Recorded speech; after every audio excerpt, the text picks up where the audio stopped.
just wait. Gold is the first shoe to drop. Gold soaring like this is telling you that the dollar is going to go down, that bonds are going to go down. If you wait for that, if you wait for the move in gold to also be reflected in a big down move in the dollar and a down move in the bond market, well, you're too late.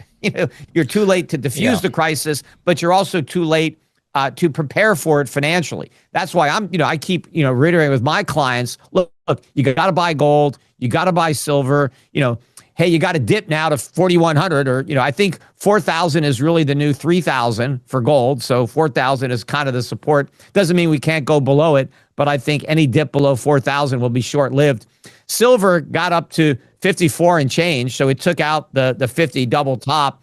We're back below 50 now. And preventing that. The Fed does these stress tests every year, and I always point out that the stress tests are all BS, because they don't stress test for stagflation. They don't have any scenario in which they test how a bank would perform with stagflation. So if we had a recession with rising inflation and rising interest rates, they don't test any banks for that.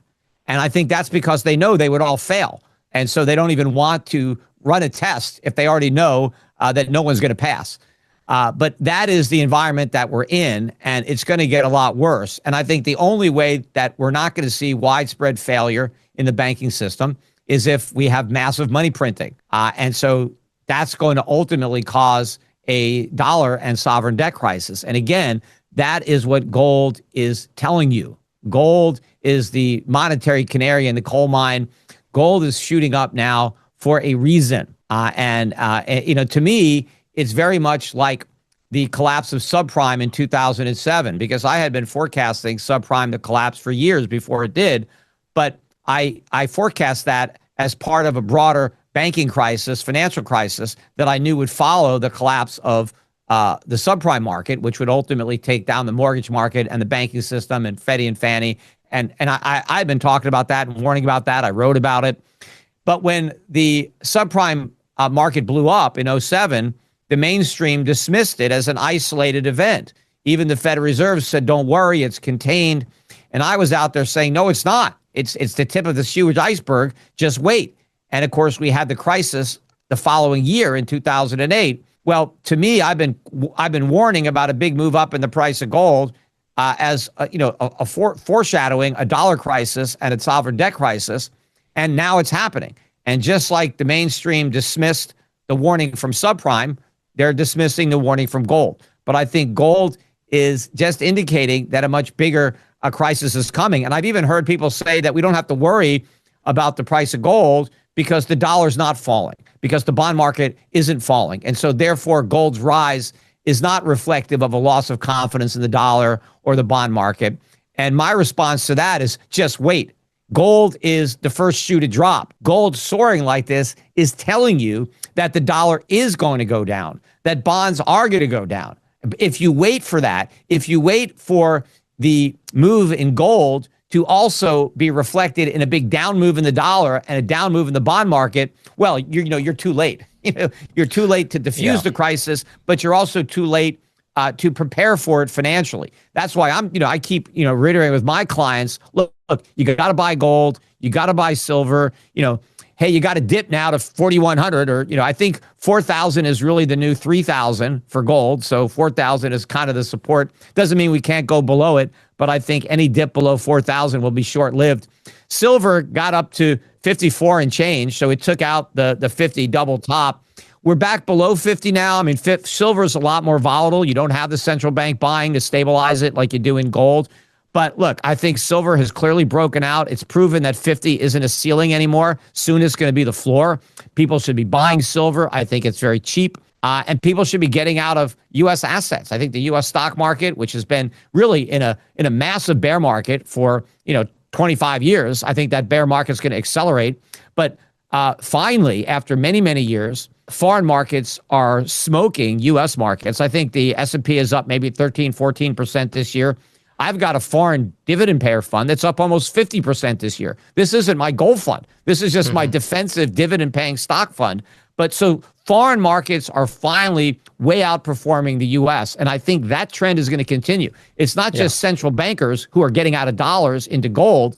It's foreign investors who are going to be getting out of U.S. investments and reinvesting domestically. That's going to be followed by Americans diversifying internationally. Gold is rising as a reflection of a loss of confidence in the dollar, because I think the main reason that gold is being accumulated is because central banks have lost confidence in the dollar and in the fiscal responsibility of the U.S. government or the credibility of the Federal Reserve. So you're seeing it first in gold.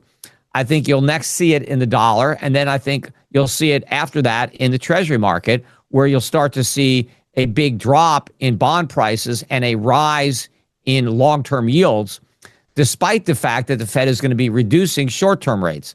And I think that is going to be the catalyst for a return to quantitative easing, because I think the Fed is going to try to lower long-term interest rates through its open market operations, where it needs to print money to buy the bonds that the rest of the world is selling. And so that, I think, will be another catalyst to drive gold to even higher levels, because that's just massive inflation. And, the last couple of times we tried a QE, inflation, at least the way the government purports to measure it, was below 2%. So the government was able to justify QE by saying, look, inflation is below target. And so we could do this because the goal is to get inflation higher to reach our target. And so, we're going to accomplish that with QE. But if inflation is already well above 2%, what is the excuse for creating more inflation? How do you justify QE when inflation is 4 or 5%? That's the way simple, the government Peter. Measures. And I think that's what a lot of other central banks are doing. They're buying gold to restore gold as, the monetary backing of their currency. And this, I think, is a major, transformation in the global monetary system. I think it's on the order of, or maybe bigger than what happened in the 1970s when we went off the gold standard. And so the world went from having the US dollar backed by gold as the reserve to just having a fiat currency as the reserve. That was a significant shift in the monetary order. But now it's not the U.S. going off the gold standard. It's the world going off the dollar standard and returning to the gold standard. And I think that's probably even more significant, certainly for the United States, because we're about to have the rug pulled out from under us. And, we've been living off of the dollar's reserve status. We've used it as a crutch to live beyond our means. We've enjoyed lower consumer prices and lower interest rates and higher asset prices as a result of this privilege that I think we are in the process of losing.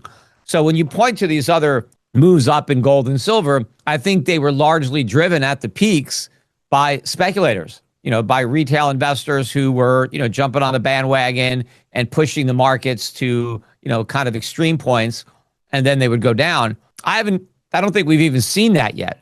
I think that retail investors have barely participated. In fact, if you look back at the flows from all of last year and most of this year, retail investors were selling gold ETFs. They were selling gold stock ETFs.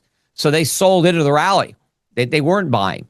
In fact, if you talk to a lot of the smaller coin shops around the country, and I've seen interviews, most of the people that came in over the last few months were people that were selling their gold. They were like bringing in their jewelry to melt it down and get some cash.